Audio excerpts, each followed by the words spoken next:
নমস্কার বন্ধুরা, কেমন আছেন সবাই? কৃষ্ণা ব্লগে আরও একবার স্বাগত জানাই।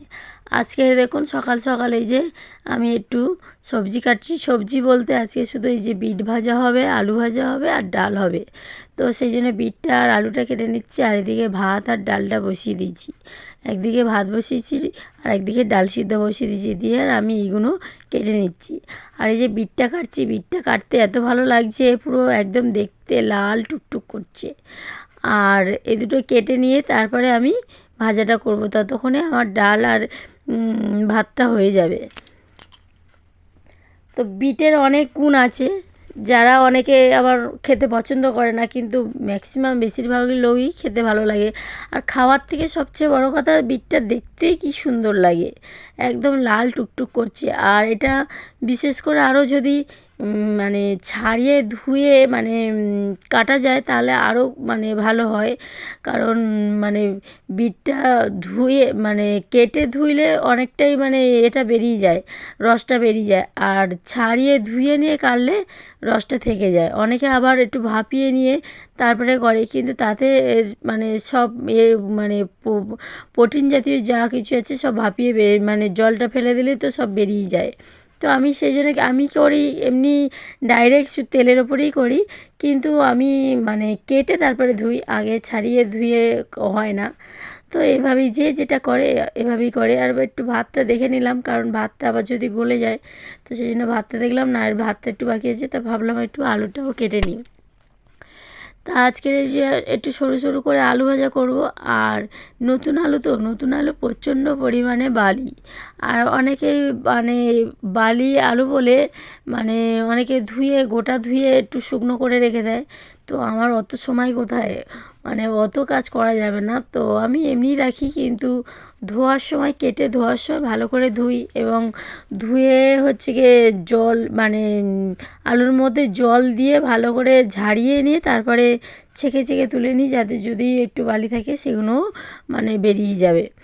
তো আমার কাটা প্রায় হয়ে এসেছে। তো এবার আপনাদেরকে দেখাবো আমরা এক জায়গায় যাচ্ছি, কোথায় যাচ্ছি সেই জন্য দেখতে হবে ভিডিওটা। তো চলুন ভিডিওটা দেখতে থাকুন।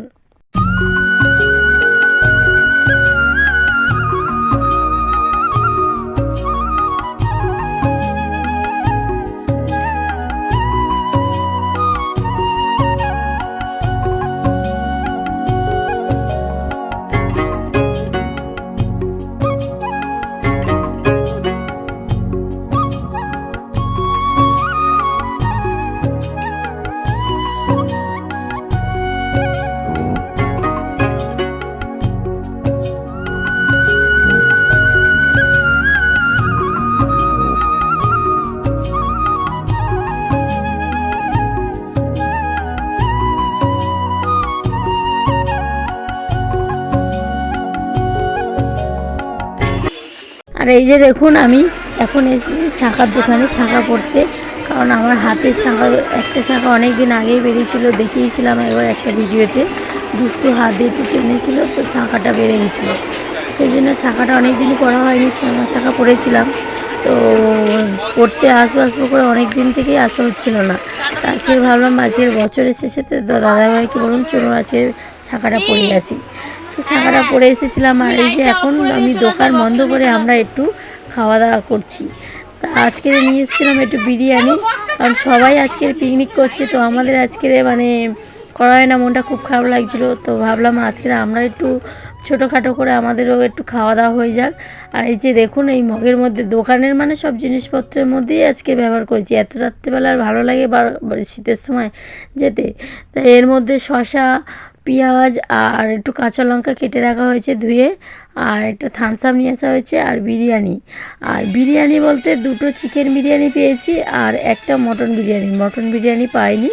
তো এই যে কাকা এসেছে, কাকা আর আমরা এই 3-4 জনে আজকে খাওয়া দাওয়া করবো। আর দুষ্টু বাড়িতে খাইয়ে দিয়ে এসেছিলাম, কিন্তু এখন দোকান বন্ধ হয়ে গেছে, ওকে একটু নিয়ে এসেছি, ও একটু আনন্দ করবে আমাদের সঙ্গে।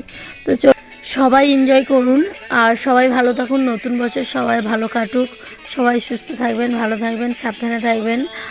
আর দেখা হচ্ছে পরবর্তী ভিডিওতে। আজকের মতো ভিডিওটা এখানে শেষ করলাম। আর ভালো লাগলে ভিডিওটা অবশ্যই লাইক করে দেবেন, শেয়ার করে দেবেন।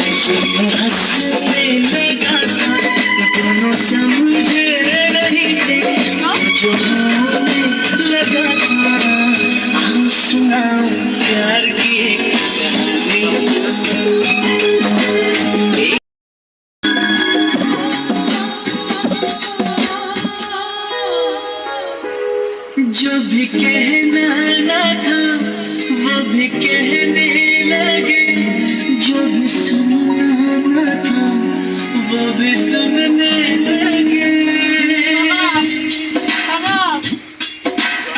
पिकनिक देवे, আমার লাইফ जो भी कहना ना था